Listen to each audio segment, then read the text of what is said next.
오후 4시에 지식충전쇼 이야기 더 지금 시작합니다.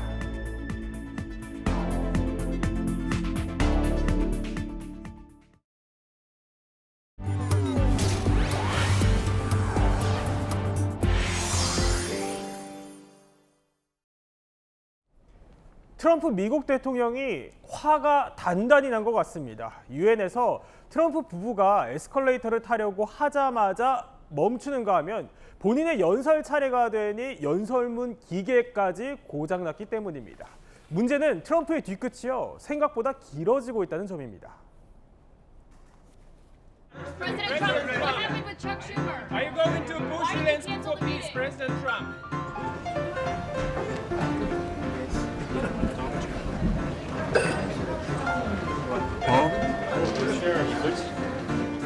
President Trump, why did you cancel the meeting with Chuck Schumer?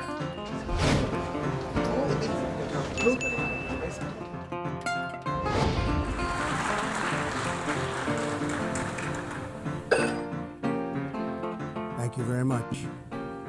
All I got from the United Nations was an escalator that on the way up stopped right in the middle, and then a teleprompter that didn't work. I can only say that whoever's operating this teleprompter is in big trouble.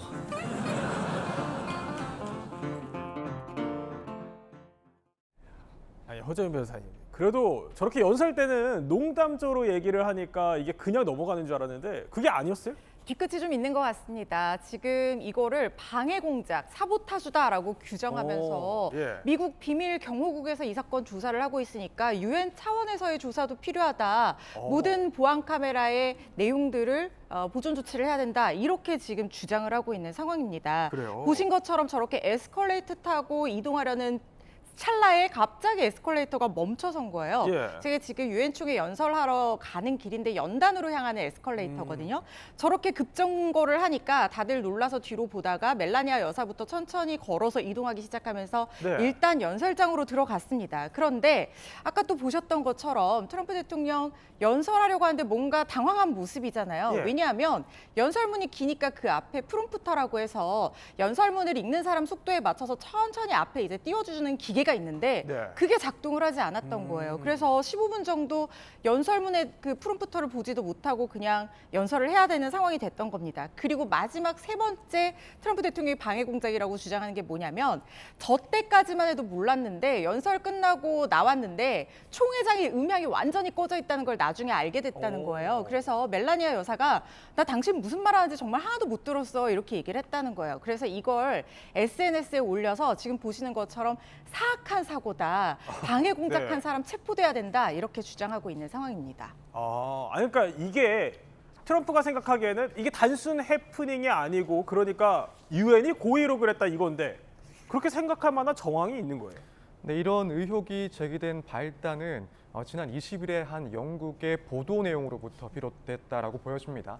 이제 이 보도 내용에 의하면 사실 이제 유엔의 재정 중에서 가장 큰 분담금 그리고 지원금을 부담하고 있는 국가가 미국인데 네. 이 트럼프 정부가 지원을 삭감을 하면서 유엔 직원들 사이에서는 이런 농담이 오간다는 겁니다. 이 유엔의 자금이 부족하니까 이걸 알리기 위해서는 에스컬레이터를 멈추자. 이걸 끄면 돈이 다 떨어져서 이 가동이 불가능하다라고 이 트럼프 대통령에게 말을 하고 걸어 올라가야 된다라고 말을 하면은 이 지원금이 더 올라가지 않겠느냐 이런 취지의 농담이 오갔다라는 겁니다. 이제 이와 관련해서 백악관 레빗 대변인은 어떤 직원들이 고의로 이것을 멈췄다라고 한다면 즉시 해고를 하고 또 조사를 해야 된다라고 자신의 SNS에 올리기도 했고 네. 또 한 인터뷰에서도 유엔 직원들이 트럼프 대통령을 함정에 빠뜨리려고 음모를 꾸미고 있다고 하는데 이건 절대 우연으로 보이지 않는다라고 주장을 하기도 했습니다. 결국 이러면서 이게 아니 비밀 경호국에서 조사까지 착수하면서 일이 커졌어요. 진짜 커질 대로 커졌어요. 근데 이 사고들의 배후가 아니 알고 보니까 유엔이 아니라 정작 백악관일 수 있다 이런 얘기가 나오네요. 지금 외신 보도들을 통해서 이런 것들이 예. 보도가 되고 있는데요. 유엔에서도 당장 조사를 해봤겠죠. 그런데 에스컬레이터 같은 경우는요. 지금 멜라니아 여사가 이렇게 타기 직전에 보면은 먼저 백악관 측에 사진 담당 기사, 사진사가 먼저 이 에스컬레이터를 탔단 말이에요. 그러니까 이게 안전장치를 뭔가 잘못 눌러서 정지장치를 잘못 눌러서 이렇게 에스컬레이터가 중지됐을 가능성이 있다. 이런 조사 결과가 중간에 지금 또 가능성이 거론된다는 겁니다. 두 번째는요, 이 프롬프터 있잖아요. 프롬프터 보려고 하니까 프롬프터 아까 프롬프터 누가 작동하는지 모르겠지만 큰일 났다라고 말했는데 그 작동자가요. 네, 유엔 측이 아니라 백악관 측 관계자라는 거예요. 그러니까 네. 결국은 유엔이 뭔가 음모가 있었던 게 아니라 백악관 측의 단순 실수도 있다. 이런 보도들도 지금 현지에서 나오는 상황입니다. 그러니까 이남희 기자의 설명을 정리해 보면 이래요. 그러니까 공식 조사까지 들어갔는데 자 이렇게 뭐 에스컬레이터며 연설 기계며 음향까지 이게 줄줄이 지금 다 반박이 나오고 있는 건데 이게 사실이라면 좀 머쓱할 수도 있을 것 같은데 뭐 일단 조사 결과는 더 지켜봐야겠지만 허재현 변호사님. 근데 트럼프의 뒤끝이 포착된 곳이 또 있어요?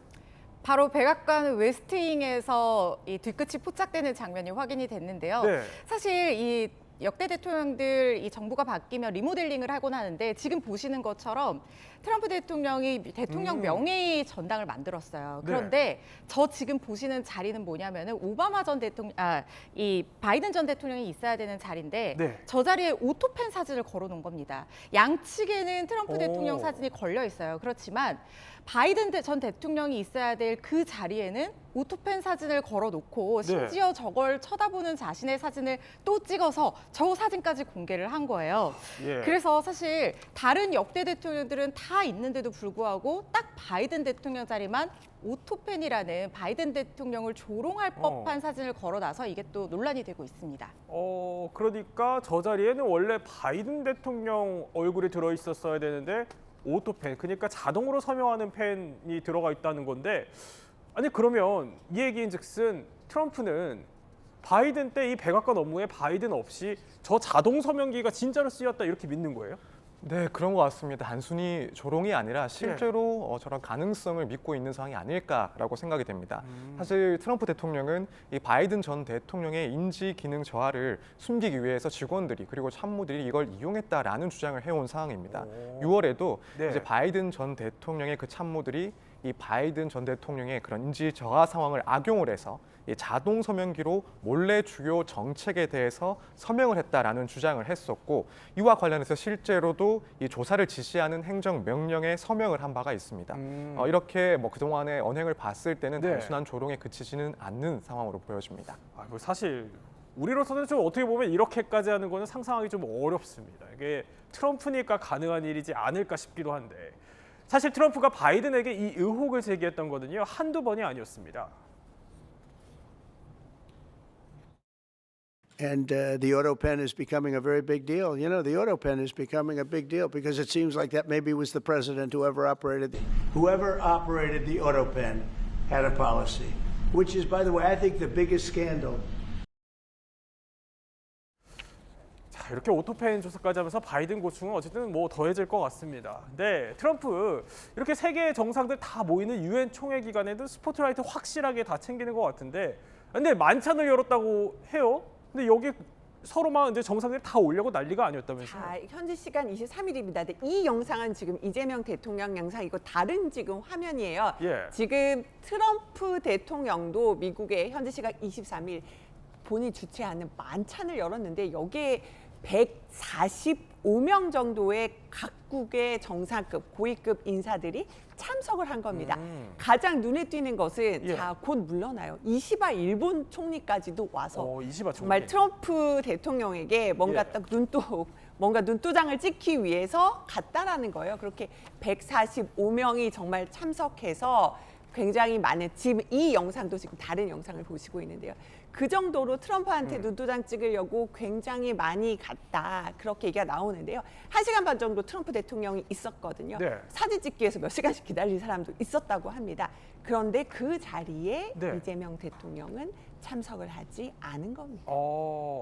그래요? 그럼 이 대통령 뭐 하고 있었나요 그때? 일단은 이 대통령 왜 안 갔냐 놓고 굉장히 많은 이제 좀 해석들이 나오는데 지금 보시는 것처럼 다른 만찬 약속이 있었거든요. 네. 지금 보시는 영상 보면은 캐서린 스티븐슨 전 대사라든지 또 강경화 전 주미 대사 내정자도 보실 수가 있고요. 그러니까 한국을 잘 아는 또 미국 관계자들을 만나서 네. 또 한미 협상 관련돼서 설명을 하는 자리. 그러니까 트럼프 대통령을 만나지 않고 다른 일정이 있었던 겁니다. 네. 사실은 야당에서는 오늘 좀 비판 논평들이 나왔어요.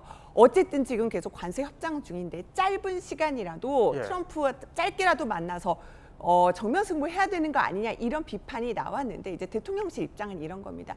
굉장히 1시간 반 동안 뭐 100명 넘는 사람들이 있는데 거기서 깊은 얘기는 나눌 수가 없는 거잖아요.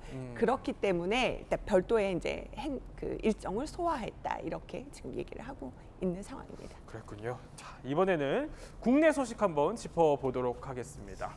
자, 혹시 한밤중에 아슬아슬 위태롭게 운전하는 차량을 보신다면 어떻게 하시겠습니까? 이게 뭐 내 안전만 생각을 한다면야 피해갈 법도 하겠지만 이걸 끝까지 뒤쫓은 용감한 시민이 있다고 합니다. 자, 일단 이남희 기자, 뭐 얼마나 위태롭게 운전을 한 거예요? 얼마나 위태롭게 운전했는지 영상 보면서 설명을 드리겠습니다. 예. 한 대전의 교차로입니다. 빨간 동그라미에 있는 저 검은색 차량 주목해 주세요. 지금 좌회전 깜빡이를 켜고 가는데 좌회전을 하는 모습이 좀 정확하지가 않아요. 그래서 차선도 물고 그럼 정확하게 차선을 지켜야 되는데 차선을 물고 비틀비틀 왔다 갔다 하면서 네. 뭔가 좀 그 운전을 하는데 위험해 보입니다. 그래서 이 그렇네요. 블랙박스 예. 차량 걱정이 돼서 계속 추적하면서 따라가 보는 겁니다. 저 차량 때문에 뒤따라가던 차량도 어찌할 줄 모르고 굉장히 지금 당황하는 모습도 보실 수가 있는데요. 이렇게 문제가 있다 생각을 하고 관련 차량이 계속 쫓아가면서 지금 신고를 하기 위해서 쫓아가게 된 겁니다. 이게 보면 어떻게 보면 자칫 사고라도 날까 굉장히 위험한 운전을 보고 계신데 그 뒤에서 주행하던 운전자는요 결국 이런 결단을 내립니다. 지금 전방에 음주운전 의심되는 차량이 있어가지고 전화 좀 드렸거든요. 이 차선이 계속 몰라들고 차선을 지금 1차로 갔다 3차로 갔다가 계속 왔다 갔다 그래요. 네, 한번 따라가 볼게요. 자, 문제는요 신고자가 마주해야만 했던 상황이 음주운전 의심 차량의 난폭 운전만은 아니었다는 겁니다. 그리고 지금 섰네요. 도로 한복판에. 그리고 비상등 켜고 갓길에 세우시는데요. 같이 멈췄어요. 아니 위험하게 갑자기 왜 멈춘 거예요? 아마 저 블랙박스 차량이 자신을 추격하고 있다는 것을 눈치를 챈 모양입니다. 예. 음주운전 차주가요, 의심 차주가 이 차에서 내려서 블랙박스 오. 차량으로 저렇게 어슬렁어슬렁 다가옵니다. 예. 차량 동승자가 무섭다 가자 하는 현장음이 들리는 그 긴박한 상황을 그대로 느껴지는데요. 신고자 차량에 강아지도 동승해 있었는데 강아지가 짖을 정도인데 저기 뭐 하냐고 뭐 하면서 욕설 섞은 얘기를 하면서 오. 손가락질을 하는 모습이 그대로 찍힌 겁니다. 네. 그런데 문제는 저 음주운전 의심 차량 차주의 위협이 여기서 끝이 아니었습니다. 아 그래요? 아니 그러면 여기서 끝이 아니면 또 무슨 일이 있었던 거예요? 한 차례 저렇게 신고자를 위협을 했는데 그래도 저 신고자가 혹시나 추가 사고가 있을까 봐 계속해서 저 음주운전 의심 차량을 쫓아가거든요. 예. 그런데 신호위반까지 하면서 저 차량이 계속해서 고개 운전을 이어갔던 겁니다. 그러더니 골목길에 들어가는데요. 네. 그리고는 골목길에 들어가서 차량을 충돌할 듯 후진하다가 도로 한가운데에 멈춰 서서 차에서 내려서 씩씩거리면서 걸어와서는 쾅쾅쾅 이렇게 신고자 차량 창문을 두드리기도 하고요. 예. 그리고 계속해서 두드리면서 항의를 하는 겁니다. 지금 저렇게 후진하는 모습도 보이고요. 그래서 동승자가 겁에 질린 모습이 그대로 들리고 그리고 강아지가 으르렁하면서 경고하는 어떤 두려워하는 그런 모습들도 목소리들도 계속해서 들리고요. 블랙박스 카메라가 한번 흔들릴 정도로 위험한 상황이었는데 네. 신고자가 굴하지 않으니까 다시 차량에 돌아가면서 한번 멈춰서서 노려보는 듯 째려보다가 차에서 물건을 내던지기까지 하는 상황도 있었다고 합니다. 아니 저렇게 추격한 거리만 한번 따져보니까 3.5km에 달한다고 하는데 그럼 문제의 저 차주 체포하긴 했습니까? 체포가 되긴 됐어요. 근데 체포하기까지도 참 힘들었습니다. 3.5km 쫓아가서 예. 체포가 되긴 했는데요. 그 순간까지도 끝까지 저항을 한 거예요. 이 신고자 계속 추격하니까 이 음주운전 의심 차량이 아파트 주차장으로 진입을 했거든요. 그래서 이 주차장에서 음주운전 차량이 못 가게 막아서자 지금 음정 들으신 것처럼 길게 클락션 울리면서 차량 왔다 갔다 이런 겁니다. 자, 그렇게 신고자가 완전히 차량을 고립해두고 나서야 지금 경찰이 출동을 해서 지금 보면은 체포를 하려고 하고 있습니다. 경찰차 조금 전에 보였습니다. 아, 보였잖아요. 그래요? 네. 근데 경찰들이 오고 나서도 뭐냐고요 이렇게 반항하면서 실랑이를 벌이는 상황이 된 겁니다. 아니 서정미 변호사, 이게 그럼 음주운전은 맞았던 거죠? 네, 그렇습니다. 음주운전 사실은 확인이 되는 상황으로 보입니다. 다만 이제 혈중 알코올 농도가 어느 정도까지 나왔는지는 아직 확인이 되지는 않는 상황입니다. 이제 결국에는 추후에 어떤 식으로 처벌이 될 것이냐가 관건이긴 한데 일단 뭐 가장 중요한 것은 얼마나 높은 수치가 나왔는지입니다. 그리고 이제 과거에 똑같은 그런 범행을 저지른 적이 있는지 역시도 중요하고 또 한편으로는 지금 이런 운전 과정에서 상당히 위험하게 운전을 하는 바람에 사고 발생 위험도 있었다라는 점도 고려가 될 겁니다. 뿐만 아니라 이 신고를 했던 이 신고자에 대해서도 위협하는 그런 행동을 했기 때문에 이 부분까지도 협박으로 문제가 돼서 조금 더 강한 처벌을 받을 가능성이 상당히 높지 않나 보입니다. 네, 음주는 도로 위에 또 살인행위나 다름없다. 이 점 꼭 기억해야 할 것 같습니다. 다음 이야기입니다. 오늘 이 소식 듣고 깜짝 놀라시는 분들 많으실 것 같습니다. 56년간 우리 곁에서 기발한 웃음을 선사한 개그맨 전유성 씨가 위독하다는 소식이 코미디언 협회의 긴급 공지를 통해 전해졌습니다. 이남희 기자, 무슨 일입니까? 일단 그 코미디 관련 협회에서 이런 공지문을 띄운 겁니다. 전유성 씨가 건강이 많이 안 좋기 때문에 보면 지금 굉장히 최근에 지금 입원을 해 계신 상태거든요. 근데 모든 분들이 병문안을 갈 수 없는 상황이니까 전유성 씨에 대한 어떤 존경의 마음, 사랑의 마음을 담아서 이렇게 영상 편지를 찍어서 작은 1, 2분 내에 영상 편지를 휴대폰으로 찍어 보내달라. 그러면은 그 영상들을 모아서 또 전유성 씨에 전달하겠다. 이런 그 관련된 입장문, 공지문을 내면서 오늘 전유성 씨의 건강에 대해서 그렇군요. 다시 한번 알려주게 된 겁니다. 아니 그러면 지금 전유성 씨의 건강은 지금 정확히 어떤 상태인 겁니까? 상태가 그렇게 좋지는 않은 상황인 것으로 보입니다. 지금 전북대병원에 입원 중인 상태인데 의사의 얘기에 따르면 지금보다 나빠지거나 이 상태가 유지될 수 있다라고 하는데요. 좀 더 지켜봐야 될 것 같다는 수견을 얘기를 했다고 하거든요. 지금 폐 기능이 많이 저하된 상태여서 숨쉬기가 힘들어서 산소호흡기에 의존하고 있는 상태라고 알려지고 있고요. 그렇군요. 다만 한때 의식이 없다 이런 보도도 나왔었는데 그건 아닌 것 같습니다. 의식이 있고 짧게 대화도 가능하다는 것이 전유성 씨 측 관계자의 얘기였고 또 김학래 한국방송 코미디언 협회장 이분이 이제 김학래 코미디언이 다녀왔어요. 병문안을 다녀왔는데 산소호흡기에 의존하고 있는 것도 맞고 폐 기능이 저하된 것도 맞지만 의식은 유지하고 있고 특유의 여유와 유머는 잃지 않을 정도로 애드리브를 칠 정도로 아직도 정신은 그래도 의식은 있는 상태다 이렇게 상태를 전했습니다. 서 변호사님, 근데 몸이 좋지 않으시다는 얘기가 최근 몇 년 새 좀 들려오기는 했었어요. 네, 그렇습니다. 지난해에도 사실 이야기가 나왔었는데요.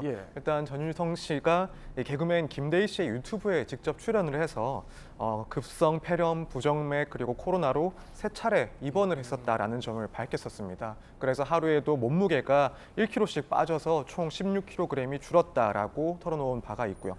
또 올해 6월에는 SNS에 뭐 본인이 죽었다라는 소문이 도는데 차라리 조의금을 먼저 보내줬으면 좋겠다라는 농담을 하기도 했습니다.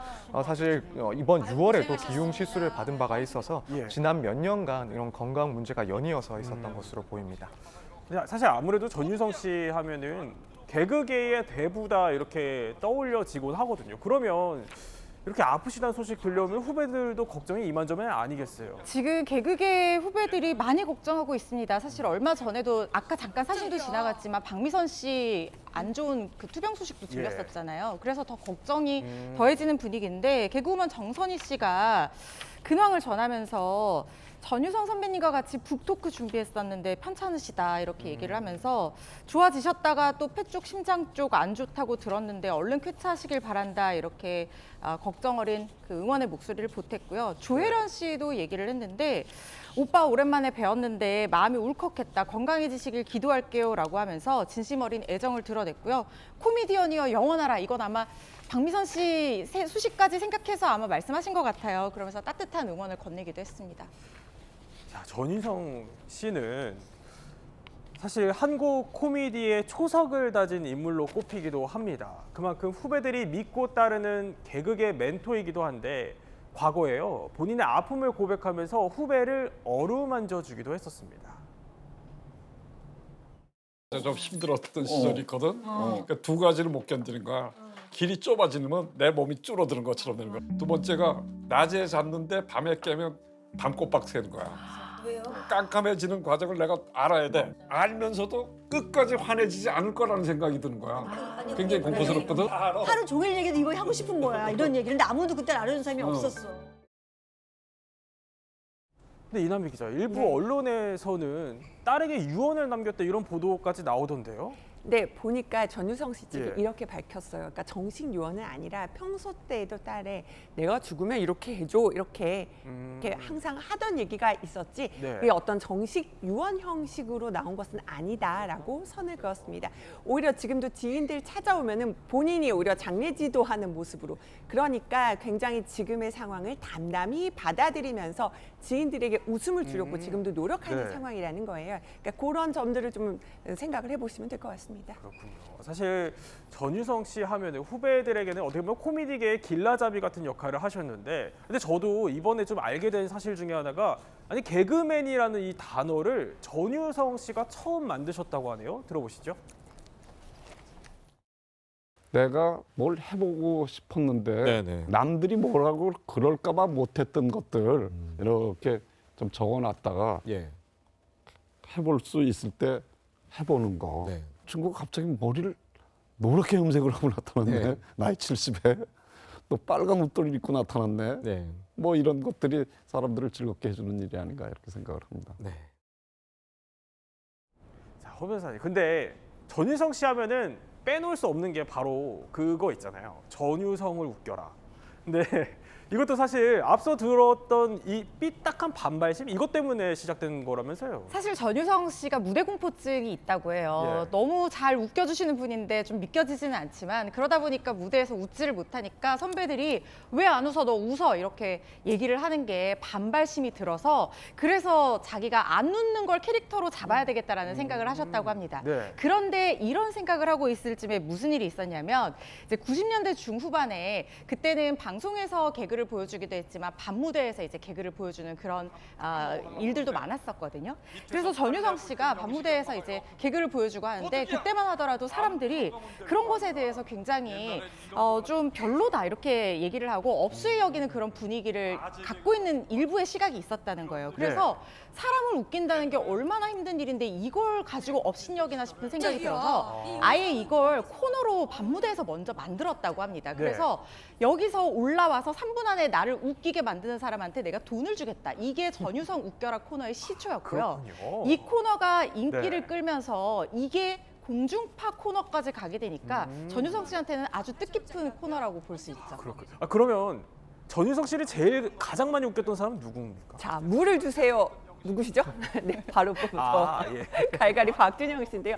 박준영 씨가 그렇게 웃겨서 기억에 많이 남았다. 그리고 어떤 한 경우에는 자, 그 고무장갑을 끼고 나왔는데 이걸 고무장갑 빼는 연습을 안 했는지 고무장갑이 안 벗겨져가지고 뭔가 실수하는 모습이 있었는데 그게 굉장히 웃겼다는 겁니다. 사실 후배들은요 전유성 씨를 정말 웃기고 싶어서 전유성 씨를 웃기는 사람이 진짜 웃기는 사람이다 이런 마음을 가졌다고 하고요.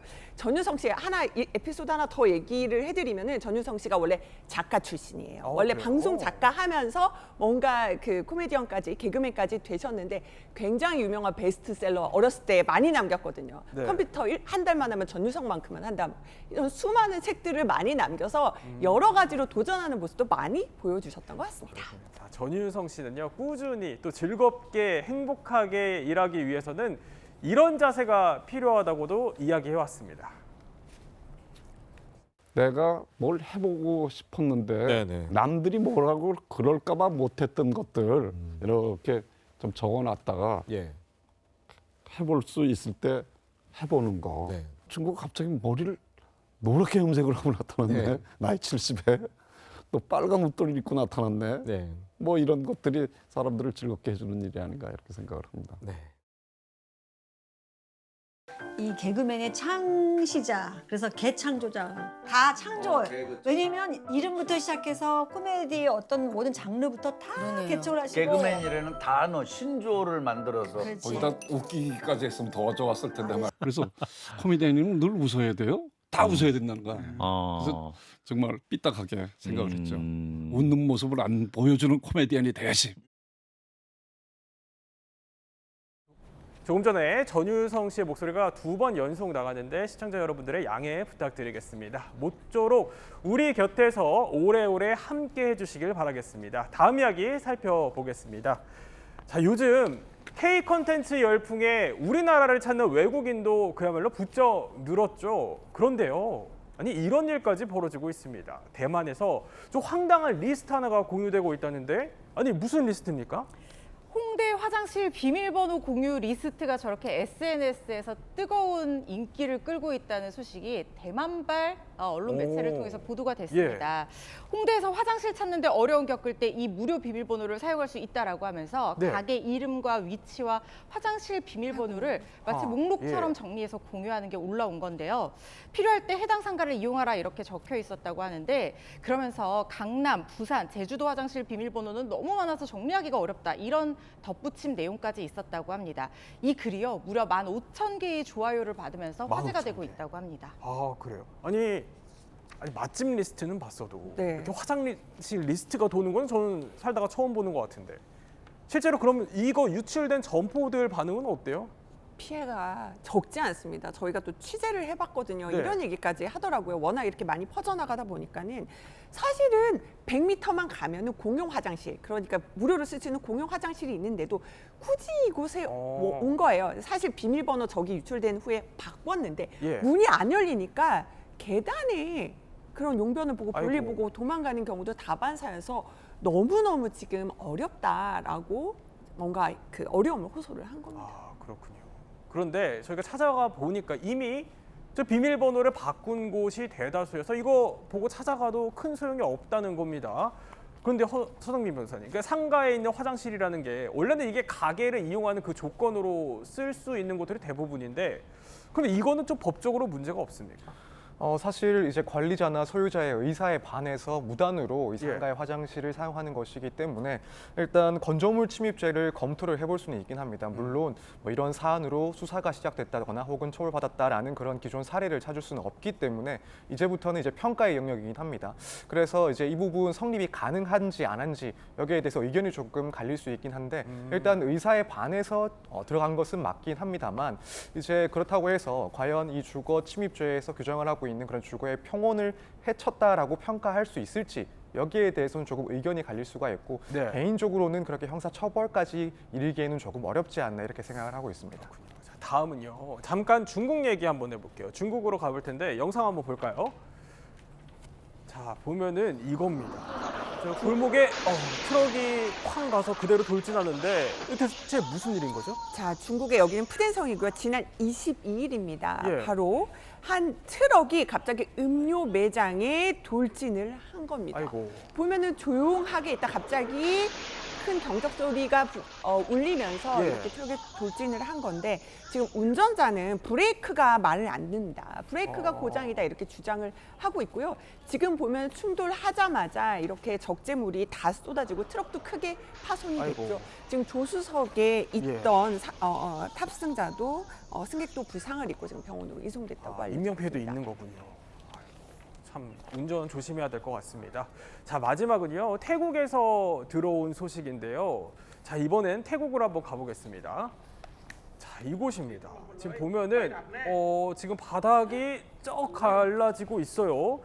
지금 저건 무슨 일입니까, 허재 변호사님? 지금 태국의 수도 방콕 한복판에 초대형 싱크홀이 생겨버리는 장면을 보고 계신 겁니다.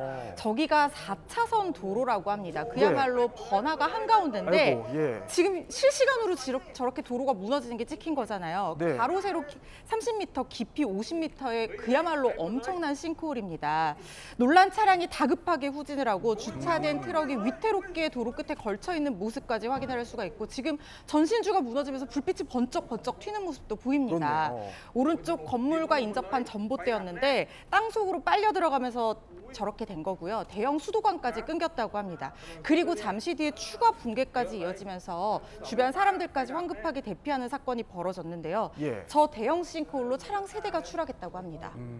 아니 근데 저희가 알아보니까 저 바로 근처에 대학병원이 있었더라고요. 그러면 더 큰 사고로 이어질 수도 있었을 것 같은데 도대체 왜 이런 일이 벌어진 거죠? 일단 사고 현장에서는 지하철 공사가 한창 예. 진행 중이었다라고 하고요. 아. 또 하나 최근 폭우로 인해서 지반이 약해진 상태였기 때문에 이런 사고가 발생했다라고 보고 있습니다. 네. 말씀하신 인접한이 대학병원에서는 일단 진료를 중단을 하고 환자들을 대피시킨 상황이고요. 이제 또 우기가 접어들고 있기 때문에 시 당국에서는 이 추가적인 붕괴를 걱정을 해서 신속하게 보수에 나설 계획이라고 하고 있습니다. 네, 우리도 사실 도심 곳곳에서 싱크홀이 발생하고 있는데 꼭 유의해야 할 것 같습니다.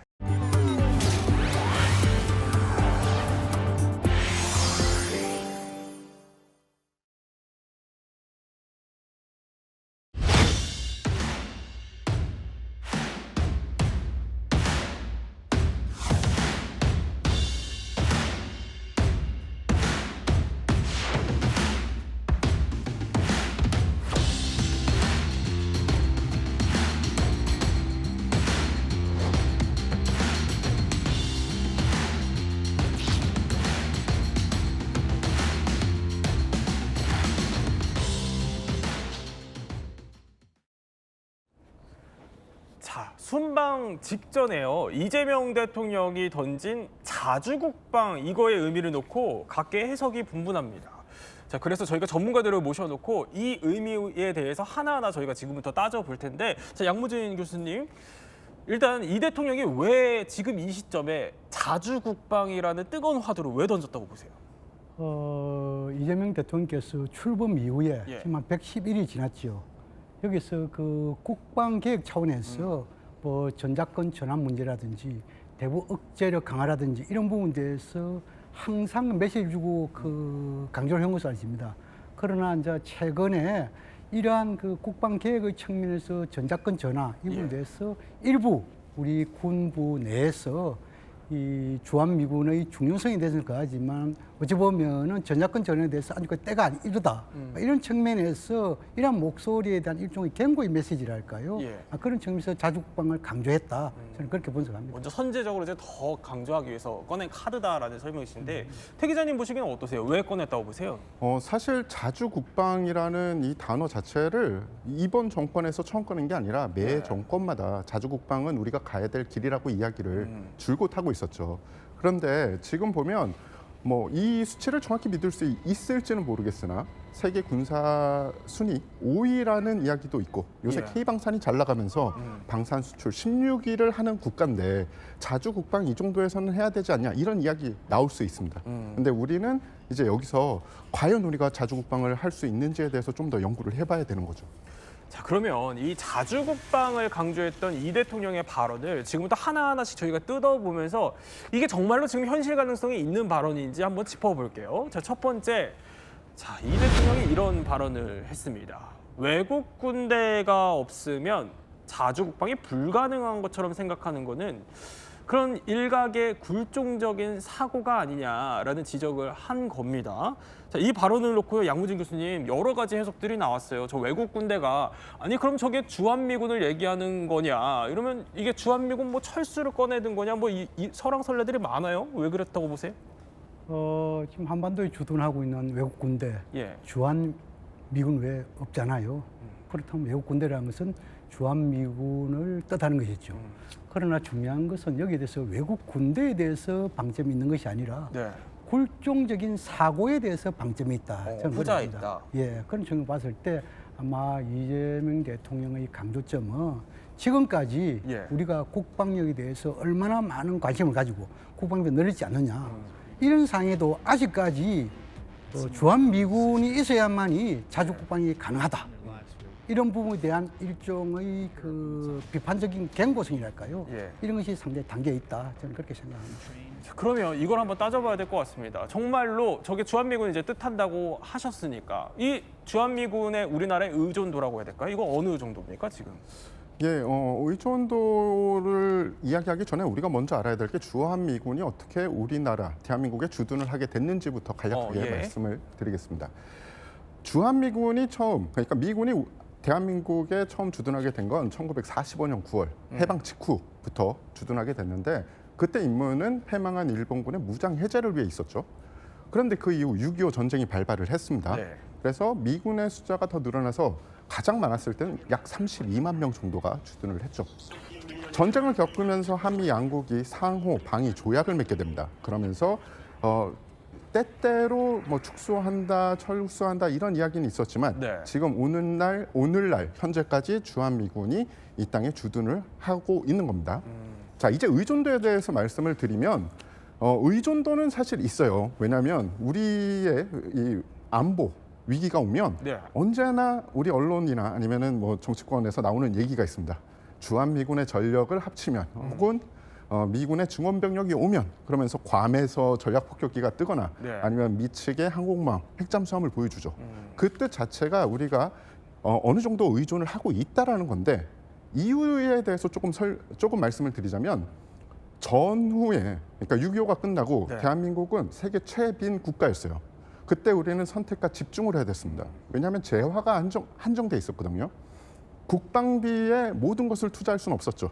그래서 그때 당시에 실리적인 결정으로 방위의 큰 축을 미 측에 맡기고 우리는 경제를 부흥시키자. 그래서 경제를 70, 80년대 이후에 어느 정도 경제가 부흥된 뒤에 미군에게 맡겼던 국방의 부분을 이제 우리가 가지고 와서 지금 현재 의존도가 어느 정도냐라고 말씀드리자면 뭐 쉽게 몇 %다라고 말하기는 힘들지만 많은 부분 미군이 하고 있던 부분을 우리가 가져왔다.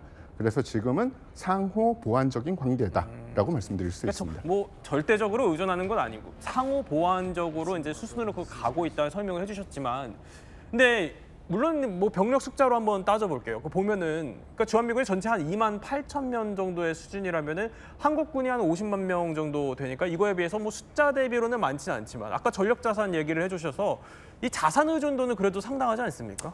맞습니다. 사실 이제 우리 군이 안 갖고 있는 무기들을 네. 미군은 많이 갖고 있죠. 그 대표적인 예가 바로 이제 항모 전단이 예가 될 수 있고, 또 유사시가 되면 이제 우리나라 일종의 지금 이제 영상에 나오는 게 바로 이제 항모 전단이라고 말씀을 드리고 싶은데, 예.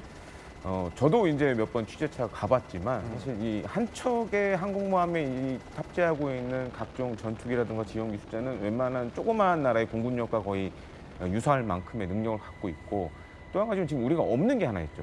핵무기가 없잖아요. 그렇죠. 그러니까 해구산을 사실 이제 미국이 해주는 부분이 있고, 거기에 이제 뭐 대륙간 탄도미사일이라든가 전략 폭격기, 그다음에 이제 전략 원잠 이런 것들이 또 포함돼 있고요. 네. 이 밖에 이제 각종 스텔스 전투기들도 사실 우리 공군이 F-35 에이전트를 갖고 있지만 그것만으로는 사실 부족한 부분이 있습니다. 예. 그리고 또 한 가지는 이제 미사일 방어망 관련돼서도 우리 군이 지금 현재 한국형 미사일 방어 체계를 구축을 하나하나씩 해가고 있지만, 예를 들어 지금 사드 같이 고도 150km에서 적의 탄도미사일을 유입할 수 있는 수단은 없는 상황이에요. 네.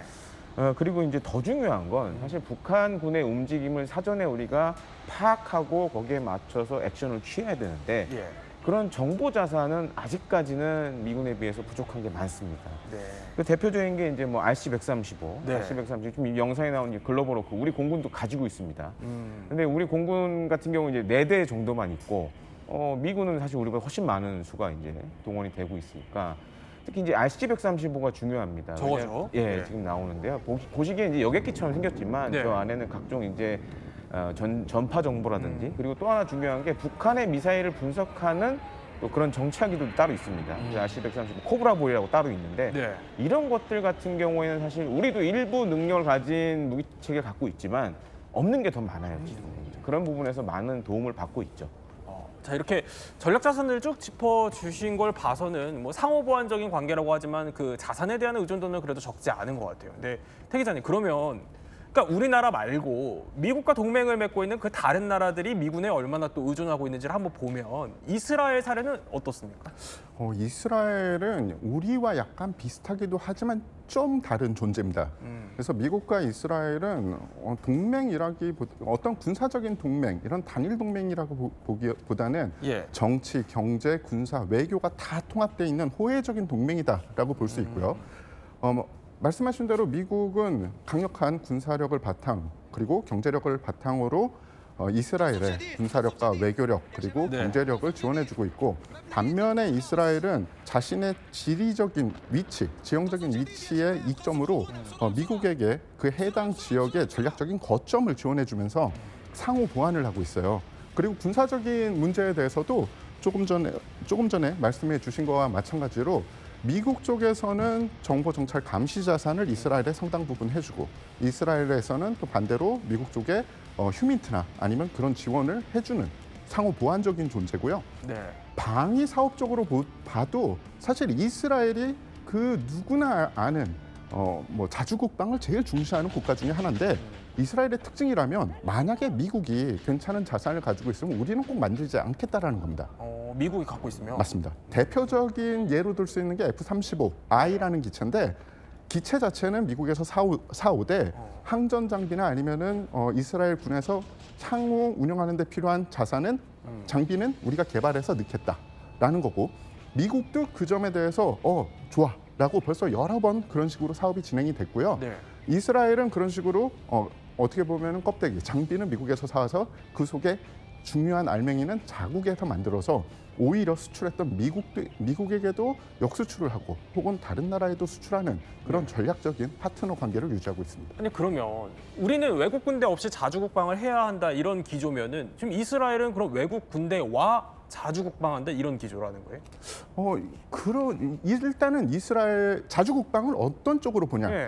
군대가 주둔했느냐 안 했느냐로 볼 수도 있지만 외국의 장비를 쓰냐 안 쓰냐 이런 점으로도 볼 수가 있는 거죠. 그렇군요. 그러면 자 이쯤에서 핵심 질문이 이걸 것 같아요, 양 교수님. 그러니까 외국 군대 없이 자주국방을 해야 한다 이 의미를 자세히 그래서 뜯어보면은 궁극적으로 주한미군 철수로 가야 된다는 거냐, 아니면 전작권 환수를 지금보다 더 빨리 당겨서 해야 된다는 이 내용이냐, 뭐라고 보십니까? 우리가 자주라는 것은 예.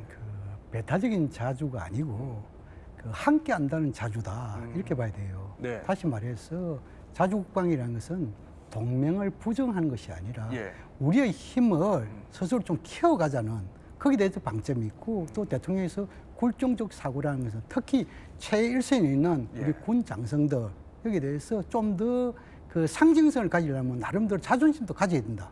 이런 측면에서 이 자주국방이라는 것은 그 무기라든지 병력이라든지 이런 것도 중요하지만 네. 더 중요한 것은 국가의 주권, 군사 주권 이에 대한 전작권 전환 여기에 대해서 좀 더 방점이 있는 것이 아니겠냐. 전작권 그렇게 쪽에. 분석을 합니다. 예. 그렇군요.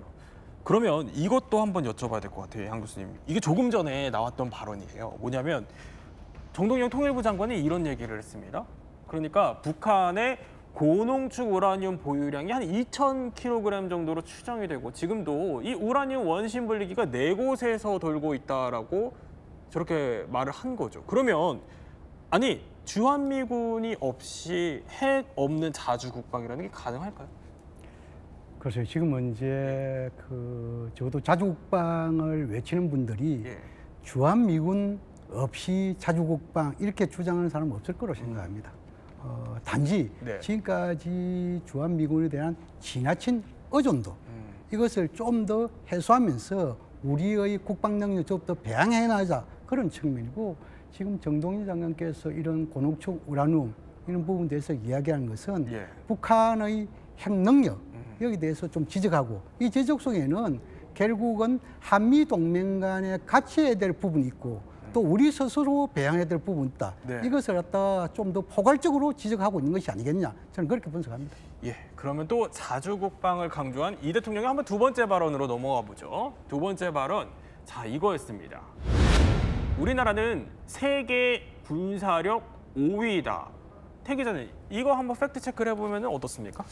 예, 이 단어, 그러니까 이 발언 자체가 처음 나온 것은 글로벌 파이어 파워라는 회사에서 처음 나온 겁니다. 그래서 뭐 어떤 중요한 연구기관, 싱크탱크가 아니라 회사, 민간 회사에서 나온 이야기인데 예.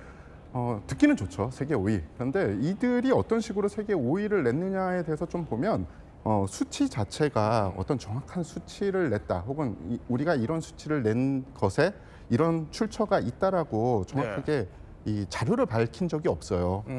그리고 사실 이런 수치라는 거가 그렇게 중요하지가 않다라는 게 2000년대 중반 정도에 밝혀졌는데 네. 사실 2007년 전에는 세계의 주요 국가의 정보기관에서 이런 비슷한 조사를 했습니다. 그래서 우리 주변국의 군사 순위. 그런데 2007년도에 들어서면서 그런 조사가 점점 그 조사 업무가 해제가 돼요. 업무를 더하지 않습니다. 그 말 뜻은 그다지 중요하거나 정확하지가 않다라는 걸 네. 간증할 수도 있다라는 건데 그러면은 이 글로벌 파이어 파워의 5위라는 숫자 자체가 그럼 전혀 잘못되고 필요 없는 예. 거냐? 그건 아닌 것 같아요. 이들이 어떤 식으로 산정을 했냐 하면은 예. 각국의 병력수 그리고 군사 장비, 재정 안전성, 지리적 위치, 쓸 수 네. 있는 자원 등 60여 요소를 고려해서 전 세계 145개국의 순위를 매긴 겁니다. 그런데 이거를 보면 사실상 이게 군사력의 순위보다는 군비, 준비, 태세의 순위 같아요. 즉 전쟁에 잘 대비해 있는 국가다라고 볼 수 있는 거죠. 그래서 우리의 그 세계 군사력 5위라는 수치는 제가 생각하기에는 네. 재래식 전쟁에 제일 잘 대비돼 있는 국가 중에 5위다라고. 재래식 전쟁 기준으로 봤을 때. 맞습니다. 왜냐하면 이 수치에는 핵전력은 포함되어 있지 않거든요. 아 그래요? 아니 그러면 이게 재래식 기준이고 핵이 포함이 안 됐다 그러면 뭐 핵까지 혹시 반영해 보면 순위가 어떻습니까? 순위가 확 바뀌겠죠. 그러니까 지금 이제 앞서도 말씀해 주셨지만 재래식 전력과 네. 그러니까 지금 이제 보면 이제 저는 대량 살상 무기라고 말씀을 드리고 싶은데 핵과 화학 무기, 생물 무기 이런 건 다 빠져 있는 겁니다. 그리고 지금 이제 그래픽으로 나오고 있지만 예. 이게 핵탄두 보였습니다. 1등은 사실 러시아고 이제 미국이 2등인데 요거는 현재 보유하고 있는 핵탄두 수고 네. 미러 간에는 전략 핵무기 감축 협정이 있습니다. 그래서 지금 이제 배치돼 있는 또 핵무기 수를 고려해 보면 미국이 더 많다라고 나오는 경우도 있습니다. 근데 지금 이제 뭐 재래식 전력으로 하면 남북 간에 이제 비교를 좀 말씀을 드리자면 우리가 이제 질적인 면에서는 앞서죠. 근데 북한은 우리가 안 갖고 있는 걸 갖고 있잖아요. 대량 살상 무기를 대량으로 보유하고 있는 나라고. 네. 거긴 핵무기도 들어있고 화학 무기도 들어있고 생물 무기도 들어있습니다. 그렇게 계산해 보면 이게 안 맞는다라는 거죠. 그러니까 그런 좀 문제들이 좀 있다라고 보셔야 될 것 같습니다. 근데 정말로 이제 만에 하나 이게 가정 상황이지만 전쟁이 나게 되면은 핵까지 쓸 수 있는 가능성도 고려를 해야 된다 이런 말씀이실까요? 충분히 그렇습니다. 이제 만약에 물론 그런 일이 일어나면 절대 안 되겠죠. 그런데 이제 북한도 만약에 마지막 수단은 어찌 됐든 대량 살상 무기가 될 수밖에 없어요. 지금 이제 뭐 영상에 나오고 있지만 북한이 지금 뭐 대륙간 탄도미사일 개발도 열심히 하고 있고 이런 배경은 마지막은 만약에 이제 김정은 정권이 최후에 도달하면 핵을 쓰겠다라는 걸 지금 과시하는 부분도 있거든요. 네. 그런 부분도 우리가 고려를 해야 될 것 같습니다. 자, 하나만 첨언드리자면 예전에는 북한이 가지고 있는 대량 살상 무기라는 게 생화학 무기가 끝이었습니다. 근데 이제는 생화학 무기가 있고 그 위에 핵이 올라가게 되면서 네. 북한이 생화학 무기를 투사할 수 있는 가능성은 점점 더 열리게 되는 거죠. 우리는 그에 대한 대비 역시 해야 된다고 생각을 해요. 자, 그러면 이 대통령이 언급한 다음 발언으로 한번 넘어가 보죠. 자, 이겁니다. AI 그리고 드론 병사 50명이면 수천 수만의 적도 감당할 수 있다. 이제 취지는 이해를 합니다. 근데 이게 현실적으로 한번 봤을 땐 어느 정도로 가능한 얘기일까요? 예. 지금 사실은 어떻게 보면 지금 하신 말씀이 미래로 가는 길이에요. 예. 우린 언제든지 이제 기회가 생기면 저 길로 가야 되고 사실 각 군에서 저 길로 가기 위해서 수많은 준비를 하고 있고 일부 무인 무기 체계 그리고 지능형 무기 체계는 이미 개발 단계를 넘어서 전력화도 가능한 단계까지 접어들고 있습니다. 예. 그런데 군사 전략에서는 언제나 상수라는 게 존재하는데 병력 수가 바로 그거예요.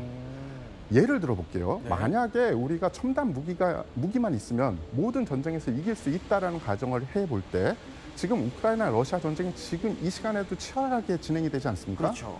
그들 지금 현재 자신들이 가지고 있는 모든 최첨단 무기 다 집어넣고 있습니다. 그럼에도 불구하고 우리가 SNS 공간에서 볼 수 있는 거 뭡니까? 러시아, 우크라이나, 키이우에서 강제 징병을 하면서 예. 병력들, 젊은 사람들을 끌고 가는 겁니다. 그 뜻은 뭐냐 하면 최첨단 군이 돼서 당연히 그러면 좀 어떻게 보면 병력이 줄어들어도 될 수 있는 가능성은 있겠지만 그럼에도 불구하고 상비병 그리고 잘 준비된 예비 전력은 꼭 필요하다라는 겁니다. 지금 전장 얘기를 하셨으니까 그럼 러우 전장에서 지금 어느 정도로 치열하게 이루어지고 있는 거죠? 지금 AI 드론들이요. 전 전선에서 드론 및 무인 체계가 운영이 되고 있다고 생각을 하시면 되고요. 전 전선. 예. 그러니까 이제는 단위 부대, 드론이 어떤 식으로 운영됐냐면 네. 우러전 초기만 해도 대형 기체가 정찰을 하고 또 다른 대형 기체가 폭격을 하고 이런 식으로 진행이 된 반면에 그러니까 상위 제대에서 운영한 반면에 지금은 하위 제대에서도 작은 소형 드론을 이용해서 운용을 합니다. 예전에 보병들, 그러니까 뭐 소대나 분대 단위는 그냥 절로 가 그러면 많은 경우로 보고 그쪽으로 가는 걸로 끝났지만 네. 이제는 가기 전에 자신들이 드론을 보내서 그 지역을 정찰을 하고 정찰을 하고 심지어 타격도 합니다. 드론은 그리고 무기 체계는 네. 이제 미래전에서는 없을 수 없는 무기가 됐다. 그냥 탄과 포탄, 수류탄하고 똑같다라고 생각하시면 될 것 같아요. 그런데 이제 이 대통령 발언의 취지가 어쨌든 이제 저출산 문제에서 또 이제 비롯되면서 나온 건데 이게 이 맞는 말이기도 한 게 군인의 수가 계속해서 줄어들고 있어요. 오죽하면은 K9 자주포가 병사보다 많다 이런 농담까지 나오더라고요. 정말 심각한 상황이라고 좀 말씀을 드려야 될 것 같아요. 왜냐면은 과거에는 그랬습니다. 장비보다 사람이 많았어요, 우리 군이. 저도 사실 이제 군에 있을 때 포병이었었고, 그래서 이게 사실 남 얘기 같지가 않습니다. 근데 제가 군생활 할 때도 사실 병력이 조금씩 그때도 이제 부족해지기 시작했던 무렵이었기 때문에 사실 뭐 휴가를 간다거나 이러면 또 부족한 상황이 오기도 했어요. 지금 이제 뭐 병력 추이 나오고 있지만 2020년부터 지금 계속 감소세로 돌아서고 있습니다. 50만이 무너진다는 그렇죠. 거죠. 이제 뭐 50만도 이제 간신히 지금 유지하는 상황이고 더 큰 문제는 이제 2040년이 되면 35만으로 줄어듭니다. 근데 지금 이거는 어떻게 보면 희망적인 그래프일 수도 있어요. 오히려 더 줄어들 수도 있어요. 그리고 또 한 가지 문제는 뭐 앞서 이제 뭐 드론이라던가 우리가 지금 뭐 우리 군 같은 경우 유무인 복합 이런 얘기도 많이 합니다. 근데 문제 유무인 복합 같은 경우에는 무인 체계가 사실 핵심이죠. 근데 무인 체계도 고장이 나겠죠. 그러니까 이런 걸 또 수리해야 되는 사람들도 있어야 될 것 같고. 그러다 보면 어쩌면 이건 지원하는 전력들이 더 많이 들어갈 수가 있어요. 그리고 또 한 가지 문제는 이런 걸 대체를 지금 뭐 하려고는 하는데 만약에 지금 이제 영상에 나오죠. 저 드론. 네. 저 드론 만약에 전시가 아니라 평시에 고장이 나서 떨어진다거나 이러면 이거 어쩌면 간부들이 다 책임을 져야 될 수도 있어요. 사실 이거는 우리도 군의 문제만이 아니라 미육군에서도 이제 그런 문제가 지적이 됐었는데 고가의 무기들을 저렇게 평시에도 훈련을 많이 해야 되는데 잠수하다 추락해서 사고 나면 다 이 장교나 이런 사람들이 뒤집어 써야 되는 그런 문제가 또 있고. 그런 제도적인 문제 개선도 사실은 지금 절실하게 필요한 상황입니다. 자, 그러면 이게 핵심일 것 같아요, 태 기자님. 어쨌든 이제 이 대통령의 설명대로 이게 기술력이 높아져서 스마트 정예 강군이라는 게 이게 생긴다면 이렇게 계속해서 줄어들고 있는 이 병력 숫자를 이게 보완할 만한, 상쇄할 만한 카드가 될 수 있다는 겁니다. 예, 어느 시점에서는 이 스마트한 기술 그리고 스마트한 무인 무기 체계가 병력 수를 어느 정도 대응은 하게 될 겁니다. 그리고 그 길로 가기 위해서 지금 육해, 공군 그리고 해병대까지 각군에서 스마트 강군으로 가기 위해서 무기 체계도 개발하고 전술 전략도 다 개발을 하고 있어요. 그런데 문제는 타이밍이잖아요. 우리는 언제 전쟁이 날지 모르는 상황이지 않습니까? 근데 지금 그러면은 스마트 정예 강군이 조만간 닥치기 때문에 우리가 병력 수가 없어도 되느냐. 그 결정을 내리기가 힘들다는 거죠. 그리고 우리가 생각한 것보다 인구 절벽으로 인한 병력 자원 부족이 너무 빠르게 다가오고 있습니다. 많은 사람들은 걱정하지 말라. 북한도 지금 사실 뭐 100만이라고 해도 그건 허수고 그들도 인구의 수가 점점 줄어들고 있어서 미래에서는 어차피 어느 지점에서 만나게 될 것이라고 이야기를 하는데 아직 그 점은 아니거든요. 그래서 제가 좀 전에 말씀드린 것처럼 현재까지는 스마트 강군을 지향하고 가되 어느 정도의 상비군과 예비 전력은 꼭 갖추고 있어야 된다는 게 저의 생각뿐만이 아니라 일부 군사 전문가들의 생각입니다. 그렇군요. 근데 우리가 병력 얘기를 하고 있지만요. 그 숫자만 줄어드는 게 또 문제가 아니라 해이해진 기강도 사실 문제잖아요, 양 교수님. 물론 뭐 기강 해이라는 것은 그 정신적인 문제가 될 수 있겠지만 심리적인. 그런데 제 생각은 좀 중요한 것은 그 정치 차원에서는 그 한반도의 긴장 고조를 위한 우리 군인들의 피로감 누적 이것도 상당히 그 어찌 보면 기강 해이에 문제가 있을 수 보이고 또 하나는 또 권위적인 그 뭐랄까 지위 문제랄까요 이것도 있겠죠. 또 더 나아가서는 교육은 강화되되 복지가 없다. 교육은 강화되되 인권이 없다. 이런 문제되는 거 아니겠어요? 그런 측면을 봤을 때 1차적으로는 교육과 복지, 또 교육과 인권, 더 나아가서 나름대로의 이 전문가 집단화랄까요? 예. 이 군의 이런 체계 이런 것이 동시에 가야만이 나름대로 이러한 부분을 해소할 수 있다. 저는 그렇게 생각합니다. 자, 그러니까 뭐 이런 얘기들도 있어요. 저렇게 월급이 병장과 큰 차이가 없는데 일과 책임은 늘어나니까 사기가 떨어지고 군을 떠나게 되는 거 아니냐라는 불만들도 나오고 그러다 보니 이제 탈영 사례들도 늘고 하는 걱정들이 좀 생기는 겁니다.